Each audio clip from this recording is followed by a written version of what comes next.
नमस्कार, आप देख रहे हैं इंडिया न्यूज। मैं हूं आपके साथ रोहित पुनेठा। टी20 वर्ल्ड कप में पहले 2 मैच हारकर कप्तान विराट कोहली ने आगे बढ़ने के अपने सारे रास्ते लगभग बंद कर लिए हैं। अब जो समीकरण बन रहा है वो बहुत मुश्किल है, लेकिन अगर टीम अफगानिस्तान के खिलाफ एक बड़ी जीत हासिल कर लेती है तो फैंस तो खुश होंगे ही, टीम इंडिया में भी एक नई जान सी आ जाएगी। इसी मुद्दे पर आज चर्चा भी करेंगे। हमारे मेहमान जो हैं वो हमारे साथ जुड़ेंगे, लेकिन सबसे पहले इस रिपोर्ट को आपको देखना जरूरी है और जानिए इस रिपोर्ट को देखकर कि क्या उम्मीद बाकी है, क्योंकि कहते हैं ना कि उम्मीद पर तो पूरी दुनिया कायम है और जब तक तीसरा मैच बाकी है उम्मीद भारत की भी कायम है। हमारे साथ 3 खास मेहमान जुड़े हुए हैं, मैं उन्हीं के पास चल रहा हूं, चर्चा की शुरुआत कर रहा हूं कल के मैच को लेकर। मेरे साथ राजीव मिश्रा स्पोर्ट्स एडिटर साथ में हैं, सबा करीम पूर्व सेलेक्टर और पूर्व क्रिकेटर हमारे साथ में हैं, राजकुमार शर्मा जी विराट कोहली के कोच, वो भी इस वक्त हमारे साथ मौजूद हैं। सबा, सबसे पहले आपके पास आ रहा हूं। इफ एंड बट की उम्मीदें तो बाद में है कि क्या कैलकुलेशन, कितना कैलकुलेशन, कौन जीते कौन हारे। सबसे इंपॉर्टेंट सवाल तो यह है कि अफगानिस्तान को हराना है, उसके बाद आगे कोई चांस मिलेगा। हाँ, यहाँ पर स्थिति कुछ इसी प्रकार की है कि सबसे ज़्यादा ज़रूरी है कि भारत ये जो मुकाबला है अफगानिस्तान के विरुद्ध वो मैच जीते और अच्छे मार्जिन से जीते, तो फिर भारत को सहूलियत हो सकती है आने वाले समय में क्वालिफाई करने के लिए। देखिए, ये तो अच्छी बात है भारत के लिए कि हम एक ऐसे पूल में हैं जहाँ पर पूरी आदर के साथ मैं ये कह रहा हूँ कि 2 जो टीमें जो क्वालिफायर्स हैं, नामीबिया और स्कॉटलैंड, वो दोनों टीमें दावेदार नहीं है इस समय सेमीफाइनल में क्वालिफाई करने के लिए। तो अंत में 4 टीम जो है बड़ी टीम, उनमें से 2 टीम क्वालिफाई करेंगी, तो चांसेस काफी ज्यादा रहते हैं इस पूल से क्वालिफाई करने के लिए। एक टीम तो खैर मुझे लगता है क्वालिफाई कर गई है, वो है पाकिस्तान। अब 3 टीमों में एक टीम क्वालिफाई करेगी, भारत, न्यूजीलैंड और अफगानिस्तान। तो इन सब चीजों को ध्यान में रखकर जो हमारे कंट्रोल में है हम लोगों को उसी पर ध्यान देना होगा और सबसे पहला काम यह है कि हम अफगानिस्तान को जीतें, वो को हराएं और वो भी बड़े मार्जिन से। तब हम आगे के बारे में सोच सकते हैं कि नामीबिया और स्कॉटलैंड को किस तरह से हमें नेट रन रेट के साथ आगे बढ़ना होगा। बिल्कुल राजकुमार सर, सवाल सबसे बड़ा ये है कि अफगानिस्तान को हराएं, लेकिन अभी तक अफगानिस्तान के 3 मैच अगर हम देखें, जिसमें से 2 अपेक्षाकृत कमजोर टीमों के साथ थे, उनको तो 100 भी क्रॉस नहीं करने दिया अफगानिस्तान के गेंदबाजों ने, और पाकिस्तान को भी 148 रन बनाने में 19 ओवर लग गए थे। तो यानी कि अफगानिस्तान को हम कम करके नहीं आंक सकते। नहीं, बिल्कुल कम करके नहीं आंक सकते रोहित, क्योंकि काफी अच्छी क्रिकेट खेल रही है अफगानिस्तान की टीम और स्पेशली उनकी गेंदबाजी काफी अच्छी है। स्पिनर्स काफी अच्छे हैं, राशिद नबी के रूप में उनके पास बेहतरीन स्पिनर्स हैं। तो आप अफगानिस्तान को बिल्कुल भी हल्के में नहीं ले सकते। लेकिन अगर आप कंपेयर करें भारत से तो भारत बहुत बेटर टीम है और अब ये करके दिखाना होगा। खाली ये कहने से नहीं चलेगा कि भारत एक बेटर टीम है, आपको डिलीवर करना होगा ग्राउंड में और भारतीय टीम कैपेबल है उसकी। तो एक बड़े मार्जिन से ये मैच जीतेंगे तभी हम आगे की आशा कुछ रख सकते हैं। और मेरा मानना है अगर पॉजिटिव एटीट्यूड से उतरेंगे तो सभी प्लेयर्स को पता है कि अब हम जिस हालात में हैं तो डू और डाई के गेम्स हैं अब आगे। तो मुझे पूरी उम्मीद है कि उसी अप्रोच के साथ भारत उतरेगा मैदान में और बेहतर प्रदर्शन करेगा। राजीव भाई, सवाल यही है कि एक बड़े मार्जिन से इस मैच को जीतना है और पिछले 2 मैचेस में जो स्कोर भारत के रहे हैं 151 और 110, और जिस तरीके से भारत के बल्लेबाजों ने सरेंडर किया है उसको देखते हुए कम से कम ऐसा लग रहा है कि स्कोर 200 प्लस जाएगा, तब आप अफगानिस्तान से 100 रन से जीत पाएंगे। तो इन कंडीशंस में बहुत टफ होगा भारत के लिए, आसान नहीं होने वाला। देखिए, पहला लक्ष्य तो यह होना चाहिए कि आप ये मुकाबला जीतें, क्योंकि अगर ये मुकाबला आप नहीं जीतते तो एक बड़ी समस्या यह आएगी यहाँ पर रोहित की जब बड़े मार्जिन से मैच जीतने जाएंगे तो मैच हारने का खतरा आपके ऊपर आ जाएगा। तो सबसे इम्पोर्टेंट मुद्दा इस समय यही है कि आप पहले मैच को जीतने जाएं। बड़े मार्जिन को अगर आप ध्यान में रखेंगे और फिर आप मैदान पर उतरेंगे तो दिक्कत आएगी आपके लिए। तो बहुत जरूरी है कि आप पहले स्टेप वाइज चलें आप, क्योंकि इससे पहले के 2 मैचों में हम बड़ा स्कोर बनाने गए थे। पाकिस्तान के खिलाफ हम बड़ा स्कोर बनाने गए, हम 150 पे आउट हो गए। फिर दूसरे मैच में एक और बड़ा स्कोर बनाने गए हम न्यूजीलैंड के खिलाफ, तो हम 110 पे आउट हो गए। तो ये अगर आप शेख चिल्ली की तरह बड़े बड़े सपने लेके मैदान पर उतरेंगे तो फिर धराशायी हो जाएंगे। तो पहले जरूरी है कि आप अपनी साख बचाएं। साख बचाने के साथ साथ आप सेमीफाइनल की सोचें। पहला टारगेट तो आपको अफगानिस्तान को मैच हराने का है, क्योंकि खुदा ना खास्ता आप अफगानिस्तान से मैच हार गए तो फिर रही सही कसर जो है इस वर्ल्ड कप में वो पूरी हो जाएगी रोहित। बिल्कुल, और ये बिल्कुल भी नहीं चाहेगी ना टीम इंडिया, इस बात को चाहेगी ना टीम इंडिया के फैंस, क्योंकि पिछली 2 हार जो देखी हैं वो उससे बहुत निराश हुए टीम इंडिया के फैंस। तीसरे मैच से पहले भारतीय बैटिंग के कोच विक्रम राठौर ने क्या कहा है, जरा उसको भी देख लेते हैं, क्योंकि उनका यह मानना है कि भारत के लिए फिलहाल तो सबसे इंपॉर्टेंट जीत है, जो राजीव भाई कह रहे थे।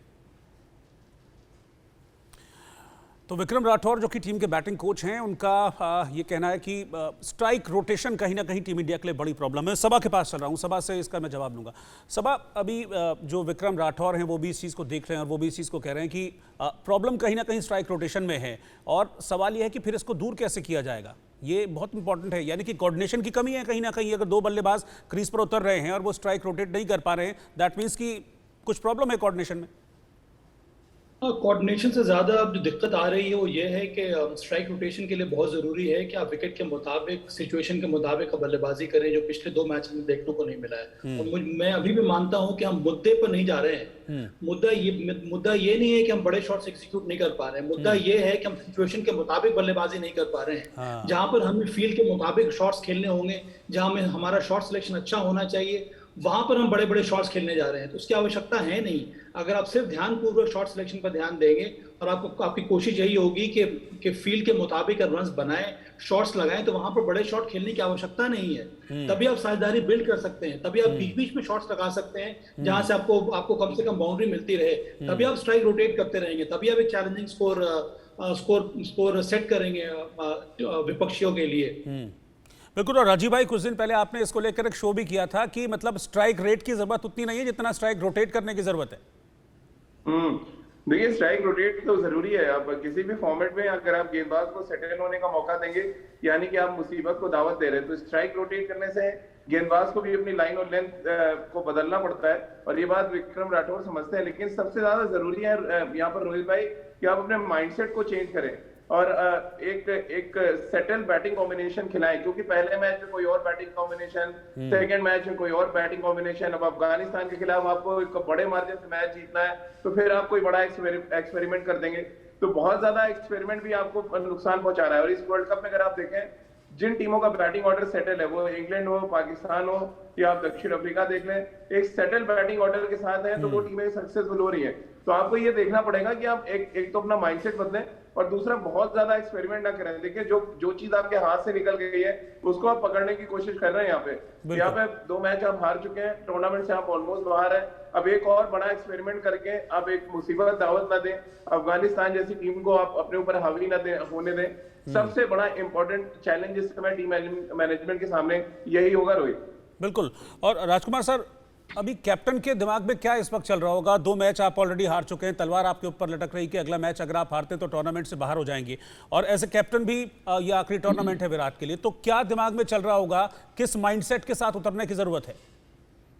देखिए रोहित, बहुत जरूरी है कि पॉजिटिव माइंडसेट के साथ भारत उतरे और एग्रेसिव क्रिकेट खेले, पीएलएस क्रिकेट खेलनी होगी। अगर आप अफगानिस्तान के अगेंस्ट भी ये सोचकर क्रिकेट खेलेंगे कि कहीं हम हार ना जाएं, तो इस तरह की माइंडसेट से आप जीत नहीं पाएंगे। जरूरत है कि अफगानिस्तान जैसी टीम के अगेंस्ट आप एक वर्ल्ड चैंपियन टीम है, एक नंबर 1 टीम है, उस एटीट्यूड के साथ उतरे और वो मैदान में एग्जीक्यूट करके दिखाए, तो वो बहुत जरूरत है। आप पॉजिटिव रहें और पीएलएस क्रिकेट खेलें। बिल्कुल। मैं आपके पास वापस लौटूंगा। इस वक्त तो जो बात राजीव भाई कह रहे थे, विक्रम राठौर ने भी लगभग वही बात कही है। विक्रम राठौर इसको लेकर क्या कह रहे हैं, जरा उस पर हम नजर डालते हैं। सबा, हमने बैटिंग को लेकर तो बात की, भारत की बैटिंग की समस्या है, हमने देखा, लेकिन मुझे लगता है कि बॉलिंग डिपार्टमेंट में भी कहीं ना कहीं हम बहुत पीछे रहे हैं, क्योंकि एक मैच में 10 विकेट से हारे, दूसरे मैच में 8 विकेट से हारे, यानी कि बॉलिंग में भी अभी पूरी तरीके से रंग में नहीं आ रही है बॉलिंग। हाँ रोहित, और जो राजीव ने बात की है बैटिंग ऑर्डर के बारे में, सेटल बैटिंग ऑर्डर होना जरूरी है। कम से कम नंबर 1, नंबर 2, नंबर 3 का सेटल बैटिंग ऑर्डर होना बहुत जरूरी है। कुछ उसी प्रकार से बॉलिंग में भी एक सेटल बॉलिंग यूनिट होना बहुत जरूरी है। तभी आप रिस्पॉन्सिबिलिटी देते हैं पेस बॉलर्स को कि भाई ये आपका काम है, आपको पावर प्ले में बॉलिंग करनी है, आपको हमें विकेट लाकर देना है। मिडिल ओवर्स हमारे पास कौन कौन से बॉलर्स हैं, इस तरह की प्लानिंग आपको करनी होती है। बीच बीच में आपको फ्लेक्सिबल होना पड़ता है, निर्भर करता है वो बैट्समैन के ऊपर और कंडीशंस के ऊपर। पर अंत में आपके पास सेटल बॉलिंग यूनिट भी होना चाहिए, ताकि हर एक गेंदबाज को अपनी रिस्पॉन्सिबिलिटी के बारे में ज्ञान हो। और एक और बात है, अफगानिस्तान के जो बल्लेबाज हैं वो सबके सब बाउंड्री हिटर्स हैं, इसीलिए बहुत ही बारीकी के साथ हमें हमारे बॉलर्स को प्लान करना होगा। अगर आपने उनके रेंज में बॉल दे दी तो फिर वो उनको आसानी होगी बाउंड्री या फिर ओवर बाउंड्री लगाने में। तो बहुत ही ध्यानपूर्वक आपको प्लान्स बनाने होंगे ताकि वो आप हार्ड लेंथ बॉल डालें। पेस बॉलर्स के बारे में बात कर रहा हूं, ताकि उनके रेंज में ना आए। और अगर स्पिनर्स को भी बॉलिंग करनी है तो ध्यानपूर्वक आपको बॉल डालनी होगी, ताकि या तो आप घुमाव के साथ बॉलिंग करें, या फिर आपके पास इतना अच्छा मिश्रण होना चाहिए कि आप बैटर्स को आसानी से रन बनाने ना दें। बिल्कुल ठीक है, मैं आप सबके पास आऊंगा, लेकिन इस वक्त मैं दिखाना चाहूंगा अपने दर्शकों को कि सेमीफाइनल में पहुंचने के क्या चांसेस हैं, किस तरह के चांसेस हैं। पहला जो कॉम्बिनेशन है वो क्या कहता है, वो ये कहता है कि भारत, अफगानिस्तान, स्कॉटलैंड और नामीबिया, यानी कि जो बचे हुए मैच है भारत के, वो तीनों मैच भारत जीते। पाकिस्तान के जो बाकी बचे हुए मैच हैं वो पाकिस्तान जीते। न्यूजीलैंड अफगानिस्तान से जीते, लेकिन स्कॉटलैंड और नामीबिया से न्यूजीलैंड न जीते। इधर अफगानिस्तान, न्यूजीलैंड और भारत दोनों से हार जाए, और इसके अलावा स्कॉटलैंड, नामीबिया और न्यूजीलैंड को हराए और अपने बाकी मैच हारे। तो ये एक कॉम्बिनेशन एक साइड में बन रहा है। अब हम देखते हैं कि दूसरा कॉम्बिनेशन क्या कहता है। दरअसल ये हम चांसेस एनालाइज कर रहे हैं भारत के, कि भारत सेमीफाइनल में पहुंच सकता है, लेकिन उसके लिए क्या कंडीशंस हैं।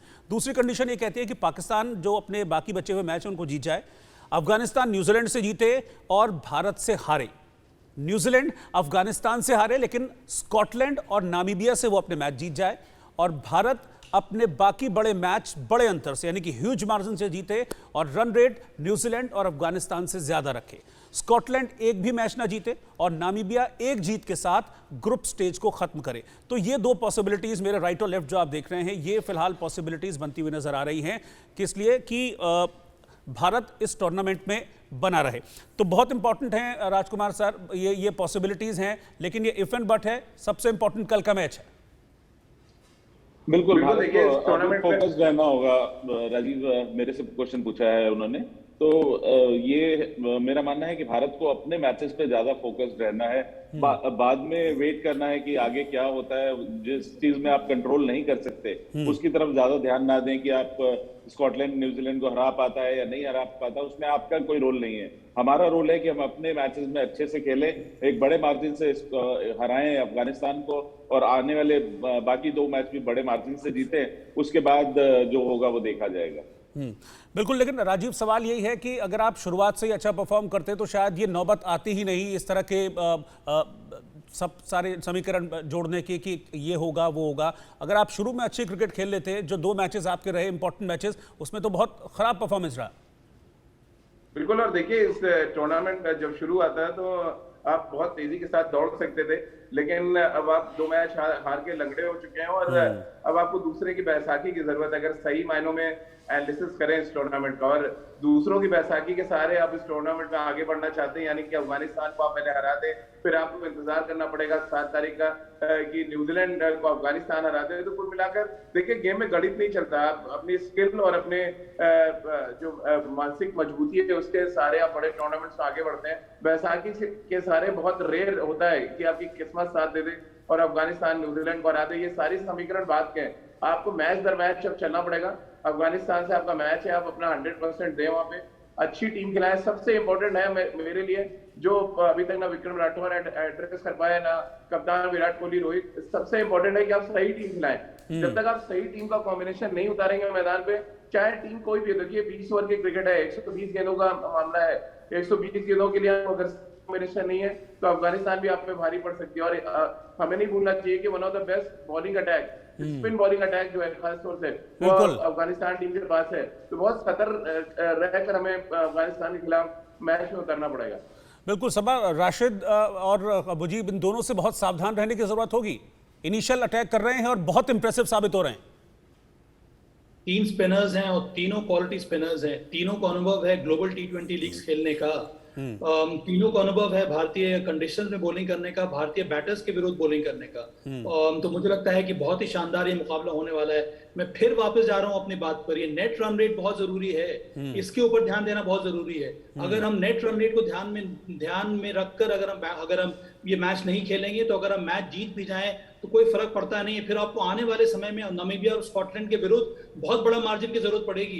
इसको ध्यान, आपको ऐसी पोजीशन में आना होगा जहां पर आप डिक्टेट करें इस मैच में, तभी आपका नेट रन रेट ऊपर बढ़ेगा। नहीं तो फिर आप मैच जीत भी जाए, आप नामीबिया से भी जीत जाए, स्कॉटलैंड से भी जीत जाए, तब भी फिर हम सिर्फ आहें भरते रहेंगे कि हम क्वालिफाई क्यों नहीं किए। ठीक है, दोनों टीमें जो है अभी आपके जो स्ट्रॉन्ग कंटेंडर्स हैं इस समय, अफगानिस्तान और न्यूजीलैंड, इन दोनों का ही जो नेट रन रेट है बहुत ऊपर है भारत से। ठीक है, राजीव आप कुछ कहना चाह रहे हैं, फिर मैं वाइंड अप करूंगा। मैं सभापति से एक सवाल करना चाह रहा था कि अफगानिस्तान क्या ज्यादा बेहतर स्थिति में गणित की जो जाल में वो नहीं फंस रहे हैं, उनको जाके अच्छी क्रिकेट खेलनी है और मैच जीतना है, यानी कि बड़े एडवांटेज के साथ अफगानिस्तान उतरेगी। भारत के सामने बहुत ज्यादा गणित है, अच्छी टीम खिलाने की उलझन है, जो आपने बताया अच्छे रन रेट की उलझन है, गेंदबाज अच्छा कर नहीं रहे, बल्लेबाज अच्छा नहीं कर रहे, और न्यूजीलैंड के खिलाफ अच्छे रन रेट के चक्कर में हम पहले 6 ओवर में ही मैच हार गए थे।